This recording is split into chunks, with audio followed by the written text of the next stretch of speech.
batasannya. Karena itu akal hanya bisa merasionalisasikan berbagai hal jika telah masuk ke dalamnya perangkat-perangkat yang bersumber dari data, informasi, pengetahuan. Ya, dari berbagai pengalaman dalam berkehidupan sehingga terlatih untuk mencerna. Kenapa anak-anak belum teruji akalnya dengan kedewasaannya? Karena sedikit yang masuk dari data-data kepada dirinya. Pengalamannya baru berjalan beberapa masa saja, sehingga belum tercerna kematangan akalnya. Adapun orang-orang yang telah sampai kepada masanya, sampai kepada masa tertentu yang menjangkau, mencakup segala hal, disebut dengan bulugh namanya. Orangnya disebut dengan baligh, ya? Telah sampai kepada satu masa yang dia bisa mencerna sesuatu karena kematangan akalnya. Ya, kematangan berbagai indranya, termasuk fisiknya. Kenapa? Karena telah banyak data yang masuk, baik lewat pendengarannya, penglihatannya, yang dia cerna, sehingga terlatih semua untuk menyimpulkan. Ketika semua data masuk, maka berubah jadi informasi. Ketika informasi diolah, maka menjadi pengetahuan. Itu yang bisa diakses oleh akal. Itu yang bisa dirasionalkan. Seperti pandangan terbatas, pendengaran terbatas, maka akal pun, logika pun punya keterbatasan. Dia tidak akan bisa menjangkau segala yang belum sampai datanya kepada dirinya. Dia tidak bisa menjangkau dan melogikakan segala hal-hal yang belum bisa diindra oleh perangkat-perangkat indera nyatanya. Nah, saat dia berhadapan dengan semua itu, maka yang difungsikan oleh manusia bukan akalnya, tapi imannya. Ketika iman kemudian difungsikan, maka akan datang disebut dengan hikmah. Hikmah, puncak pengetahuan tertinggi yang akan membimbing akal untuk memahami dan melogikakan apa yang belum ditangkap sebelumnya, yang bisa dirasionalisasikan.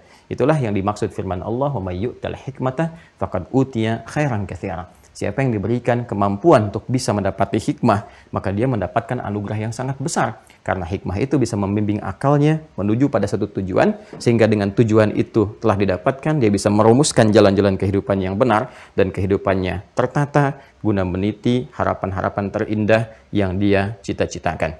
Untuk itulah kemudian, urutan untuk mendapatkan itu semua, untuk mendapatkan hikmah, untuk mendapatkan segala kebaikan, maka kita harus kembali ke hudan. Terdapat dalam Al-Quran. Karena itu dalam Quran kita dapatkan hikmah-hikmah. Karena itu dia disebut dengan hakim, ya, kitab-kitab yang menghadirkan segala hikmah dalam kehidupan. Dan disinilah bahkan Allah perintahkan kepada nabi-nabi sebelumnya.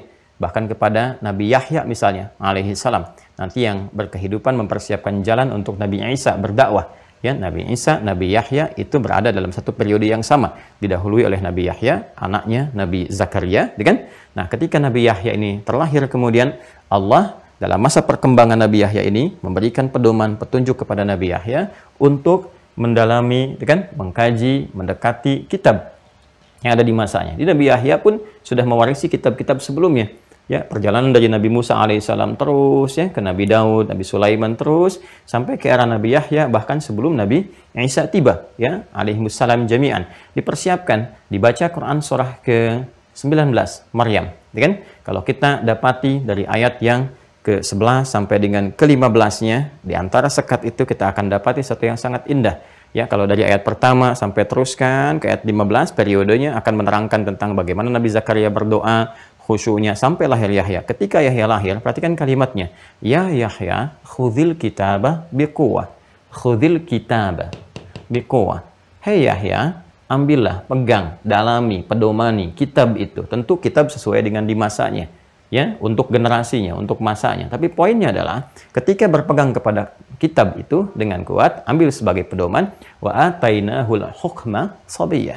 Maka dari sejak dini kami akan berikan hikmah. Hikmah. Karena itulah fungsi Nabi pun mengajarkan hikmah, termasuk Nabi Muhammad.